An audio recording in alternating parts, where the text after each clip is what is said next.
ઉત્તરાયણના તહેવારને હવે ગણતરીના દિવસો બાકી છે ત્યારે અમદાવાદના સર્કિટ હાઉસ ખાતે એક અનોખો કાર્યક્રમ યોજાયો હતો।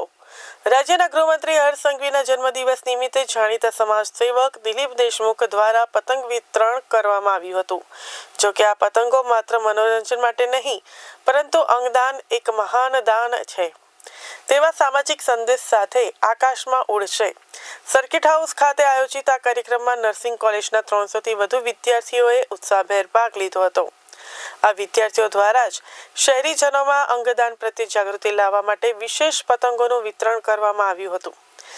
છેલ્લા 6 વર્ષથી અંગદાનના ક્ષેત્રમાં કાર્યરત દિલીપ દેશમુખે આ પ્રસંગે હર્ષ સંઘવીને જન્મદિવસની શુભેચ્છાઓ પાઠવી હતી અને સમાજમાં આવતા હકારાત્મક બદલાવ વિશે માહિતી આપી હતી।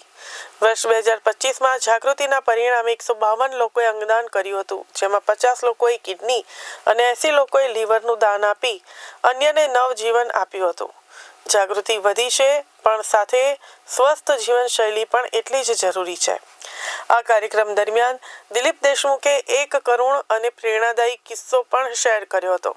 તેમણે જણાવ્યું કે ગઈકાલે જ કચ્છમાં એક 18 વર્ષની દીકરીની તબિયત લથડતા તેને તાત્કાલિક એરલિફ્ટ કરવાની જરૂર પડી હતી।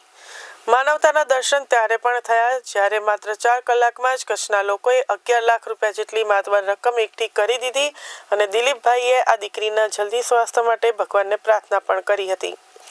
આમ આ વખતે ઉત્તરાયણ માત્ર પેચ લડાવવા માટે નહીં પણ કોઈકની જિંદગી બચાવવાના સંદેશ સાથે ઉજવવામાં આવશે। એક કેલેન્ડર વર્ષમાં 500 ટ્રાન્સપ્લાન્ટ એક બહુ મોટી વાત છે। એટલે ધીરે ધીરે આપણા સમાજમાં અંગદાન પ્રત્યે જાગૃતિ વધી રહી છે, પણ અંગો આપણા વ્યવસ્થિત રહે એના માટેની જાગૃતિ વધારે લાવવાની જરૂર છે।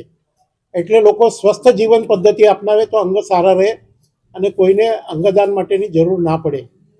વ્યસન મુક્તિ, યોગ્ય આહાર, એના થકી આપણે સરસ જીવન જીવી શકાય, એના માટે પણ અમારા પ્રયત્નો ચાલુ છે।